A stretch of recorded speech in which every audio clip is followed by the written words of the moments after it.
Hi everybody. I'm here to review with you how to activate everybody's Stages accounts so that you can start collecting feedback and sharing that with your educators.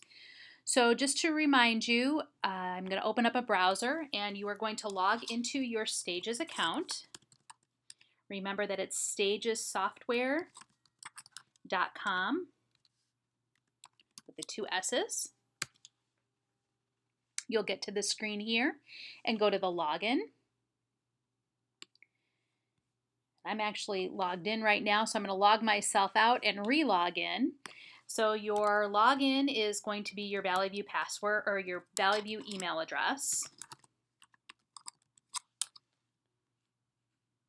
And your password will be whatever you have changed your Valley View, whatever you have changed your password to be. Remember that you have to change your password, and it's suggested that you use either your Edline or your Valley View password, one that you remember, because it will not change automatically when we change passwords every 6 months or so. So make sure you remember that, that password. And that will take you to this screen right here. And you can see here are the different buttons that we talked a little bit about at training.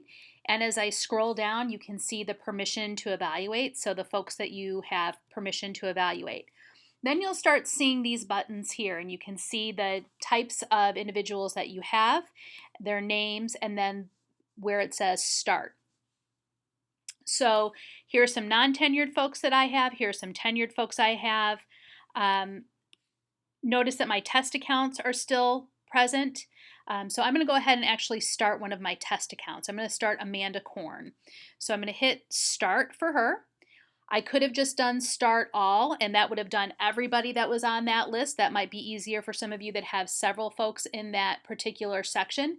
And you'll notice that it sends a check mark there, and there will also be another green box indicating that it has sent an email notification to Amanda Korn, letting her know that her evaluation has been started. So that you can see what an email notification looks like going to the educator for whom you have started the evaluation.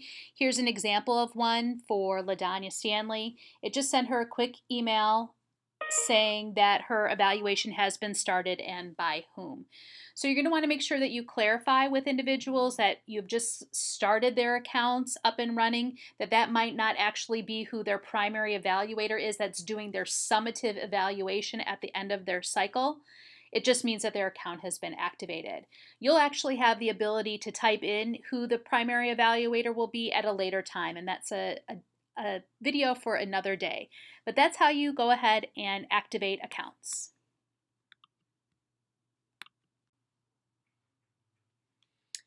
A quick reminder, when you are going through your list of individuals, you'll notice that Miss Korn, who I just activated, is no longer listed up here, and that is because she is now down located on the grid.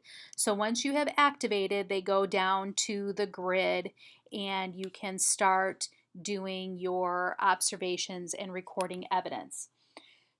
Please make sure that you are checking your grid, checking these areas here to ensure that the people who are listed are people who are truly in your building. If you have individuals who do not belong in your building, if you could please email stages, STAGES, at vvsd.org. There is a button in our Outlook for that. That will send an email to Brandy McCurry who can make those changes. So please do give some specific information regarding what building you're in, the person's first and last name, and if you know what building they're supposed to be in, perhaps they transferred, if you can give them that information to help them out as well so that we can get those people moved around in the system.